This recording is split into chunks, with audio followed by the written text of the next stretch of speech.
And welcome back to Backspace Academy.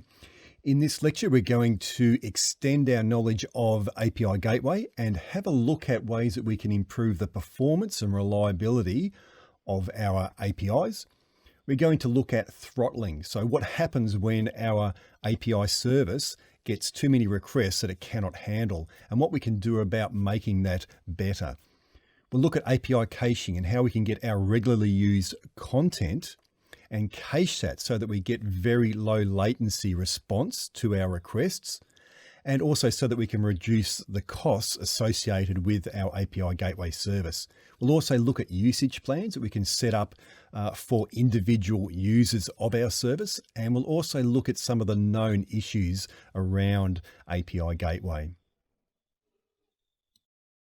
When your API service receives too many requests that it cannot handle, that's when throttling occurs. And so any further requests will receive a 429 too many requests error.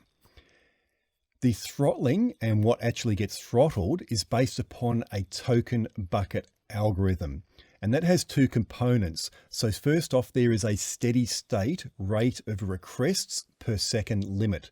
So what that means is that over a 1 second period, you're only allowed to submit or receive so many requests over that period. If you exceed that number of requests over that 1 second period, any additional requests will be throttled and they will be sent back with a 429 error.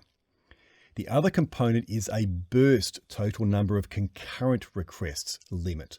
What that means is that at a specific time, if your API gets hit by a large amount of requests, concurrent requests, and it exceeds a certain limit, any additional requests over that limit will again be throttled and will receive a 429 error message back. The default account level throttling limit is 10,000 for steady state. So over a period of 1 second, you can receive 10,000 requests, or at any one point in time, your limit will be 5,000 requests or concurrent requests, and that is your burst limit. Now, this can be increased by applying to AWS if you find that that is not enough for you. Now, you can also define a custom default throttling limit, and that can be applied to a specific stage or API method. Now, those default throttling limits cannot exceed the account level limit. So if you've got 10,000 for your steady state, you can only go up to 10,000. You can't go to 11,000. You can put in 8,000, and the same with your burst. You can put in a 4,000 burst for an API, but you can't put in a 6,000 unless your account level throttling has been changed from the default. So let's have a look at how that works. On the vertical axis here, we've got the number of requests, and our dotted red line there defines our 5,000 requests burst limit.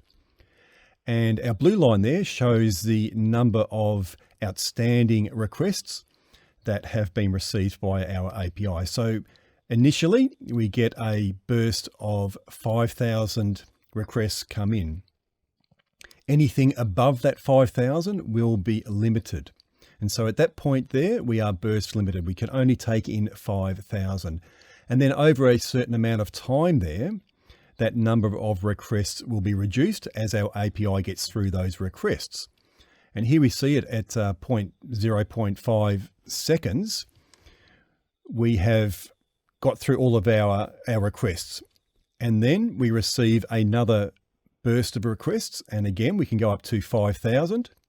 But we can't go above that. So we can only receive 5,000, and then that again goes down. We get through it.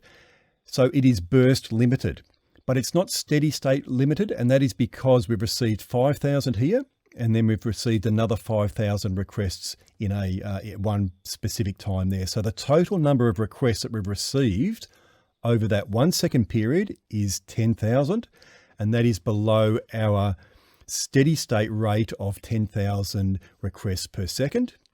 And we haven't exceeded our burst limit of 5,000 there either.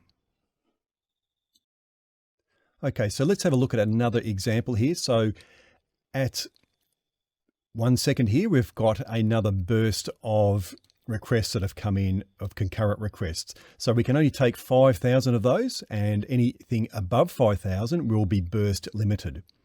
Now, over a period of time, we're getting through, or our API is getting through those requests, and we receive another lot of requests that come in concurrently.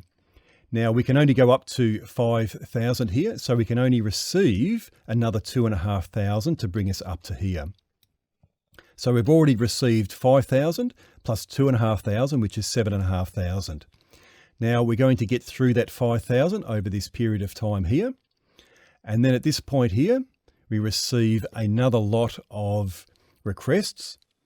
Now, we're not going to be burst limited here. We're going to be steady state rate limited, because over a 1 second period, we cannot exceed 10,000 requests. So the average number of requests over that 1 second period cannot exceed 10,000. So we've got here, we received 5,000, then we received another 2,500, which is 7,500, which leaves us only 2,500 left. So we can only receive another 2,500 requests. Above that, it will be steady state rate limited. In order to reduce the possibility of throttling occurring on your API service, you can implement API caching. What that does is it caches your popular requests to your endpoint, and that will reduce the number of calls to that endpoint because it will be delivering the requests from the API cache. That will reduce the latency of those responses, and it will obviously reduce the costs. You'll be charged per hour for using the API cache, although this is not on the AWS free tier, but it will reduce those number of calls to your endpoint that are already in your API cache. The default time to live for that cache is 300 seconds or 5 minutes, and the maximum is 3,600 seconds or 1 hour. Usage plans can allow a deployed API to be used as a product offering. The way it does that, it uses an API key that identifies the individual client that is connected to the API, and it will have throttling and quota limits that will be enforced on that client and specific to that client or group of clients. They'll be generated in the console or imported as a file in an API key file format. The request will require that API key whenever a usage plan is enacted. So you will not be able to access that API unless you are using an API key when a usage plan is in place. A good feature of this is that not only can it be used as a product offering, it can also be sold as a service on the AWS marketplace. There is a significant list of known issues with the AWS API Gateway service.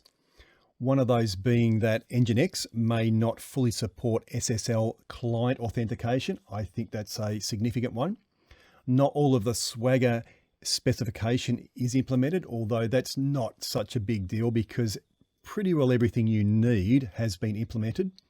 But there is certainly a significant list of issues, and I'm not going to list them all here because that list is changing quite regularly as AWS improves this service. But for the latest information on that, please go to Known Issues in the AWS API Gateway Developer Guide. So that brings us to the end of this lecture. I hope you've enjoyed it, and I'll see you in the next one.